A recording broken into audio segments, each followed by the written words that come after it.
Salut, c'est Arnaud, bienvenue dans cette nouvelle vidéo. Aujourd'hui, nous allons voir comment accueillir un étudiant de troisième.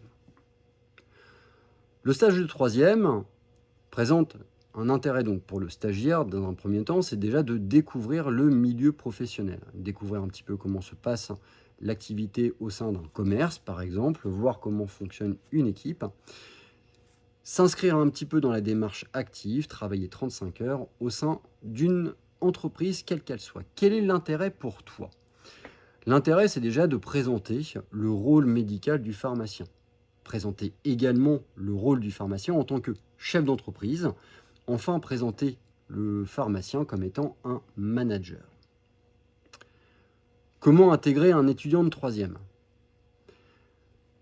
Pour moi, une bonne intégration commence forcément par un premier rendez-vous dans lequel tu seras amené à prendre un certain type de document.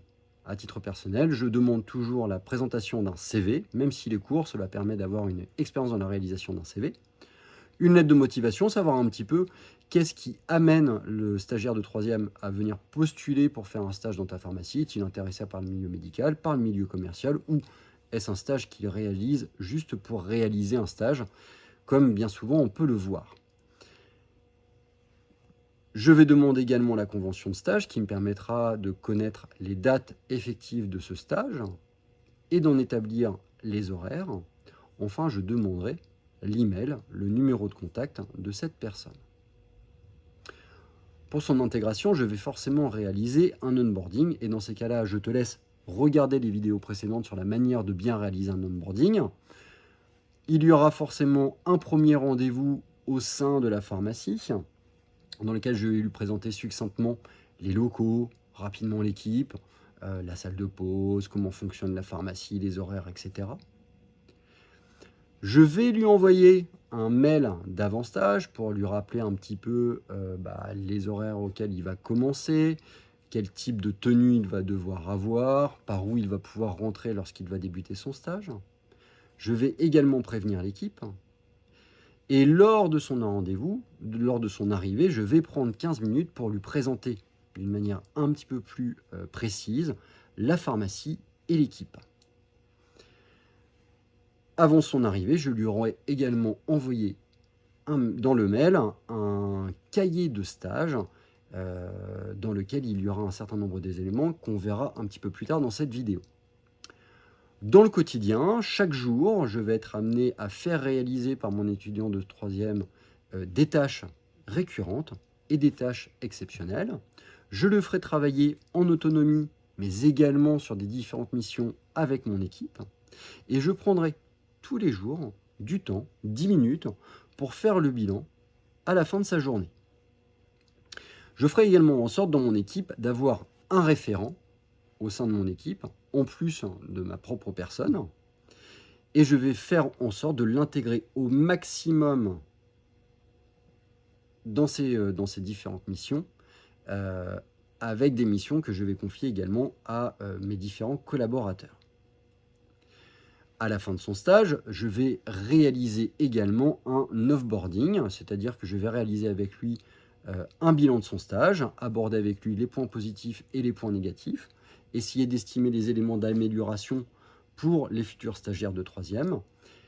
Enfin, lors de la réalisation de son rapport de stage, je lui demanderai toujours qu'il m'envoie un rapport de stage de façon à avoir une vision de comment il a perçu ce stage et pouvoir avoir une trace à présenter aux futurs stagiaires. Quels vont être les éléments que je vais utiliser durant ce stage ? Évidemment, prendre des temps de discussion larges, réguliers, fréquents. Et je vais également établir donc un cahier de stage.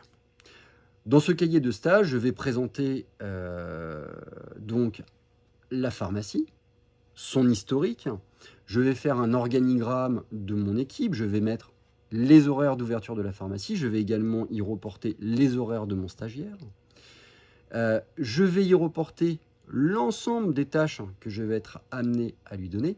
Et comme le stage va avoir tendance à durer 5 jours, je vais séparer sur 5 feuillets différents les différentes tâches qu'il devra réaliser sur ces 5 jours. Enfin, normalement, les étudiants de troisième ont un cahier de stage avec un certain nombre de questions à poser.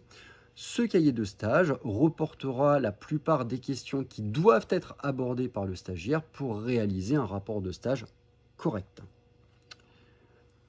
Dernier point, je mettrai à disposition différents éléments aux stagiaires, l'accès à l'informatique, éventuellement quelques petites ordonnances à commenter, et je mettrai à disposition les anciens rapports de stage. Les différentes missions que tu peux lui confier, alors évidemment, elles sont multiples, pas de délivrance au comptoir, il va sans dire, mais réception de commandes, rangement des produits, facing, inventaire, vérité des stocks, maintien à domicile, orthopédie, bref, tout ce qui fait de ta pharmacie un élément médical et commercial. Rendez-vous également avec les laboratoires, rendez-vous également avec les commerciaux, de façon à ce qu'ils abordent l'ensemble des fonctions et des tâches qu'on peut avoir durant une semaine. J'espère que cette vidéo t'a été utile et qu'elle te permettra d'accueillir au mieux le futur stagiaire de 3e que tu vas accueillir dans ta pharmacie. N'hésite pas à t'abonner à cette chaîne. Je te dis à très bientôt.